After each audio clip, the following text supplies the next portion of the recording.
Na mas intensifikaw kampanya para solve problema de illegal droga na entero país, montón de mga drug users y pushers elta continua rin din na otoridad y mga opisyales del barangay. Ayer na barangay de Pasonanca, 50 mga drug users y pushers elya rin di kundi la cuerpo na opisyales del barangay. Asegun con el barrio Kapitan Jun Julian, desde a principia sila kundi ila intensifikaw kampanya na primer día de este mes, actualmente ang kansa na 74 surrenderies el kenya rin di na barangay. Por causas de campaña del barangay bien activo kat aure, principio del July 1st, el kose as el barangay, yasi kami kalayat el mga tarpaulin di amon.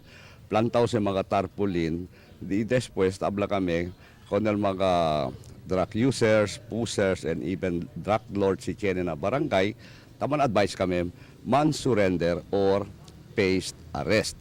So bien epektibo ya queda el kampanya di amon. Según con Julian, el continúa sila apela con otros pamaga persona na barangay quien envuelto na droga para somete con la cuerpo na otoridad. Na lista del barangay, tali cerca na 1,000 para 1,500 el total drug users y pushers na di ila barangay. El continúa según el barangay man monitor con otros surrenderies y manda pirma na un waiver kita dale mira con di ila sinceridad. Pero a medyante del miles de mga surrenderies na syudad, tiene aviso el un doktor y espesyalista con mga surrenderies y opisyales. Asegun con Dr. Muqtadir Calbi, después descansa usa droga mga surrenderies anticipaya ko se llama withdrawal syndrome. Este ta incluye mga sintomas, puede experiencia mga users después descansa usa droga.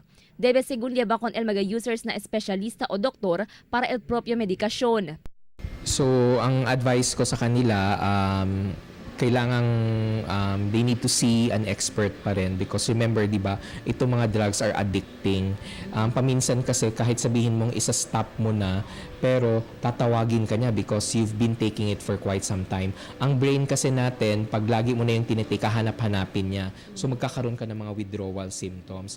Además, taswiri también el doktor para llevar con mga users na rehabilitation centers. Tiempo ya según para aloka fondo el gobierno lokal para konstruhi mga rehabilitation centers na syudad.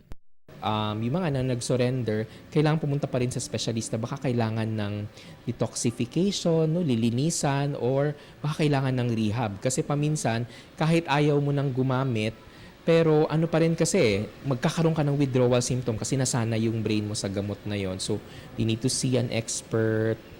They can go to Zamboanga City Medical Center. May mga specialista tayo doon, no? And some rehab centers para at least maiwasan natin. Kasi baka ang tendency, magsa-stop nga, magkakaroon ng simptomas, gagamit sila ulit.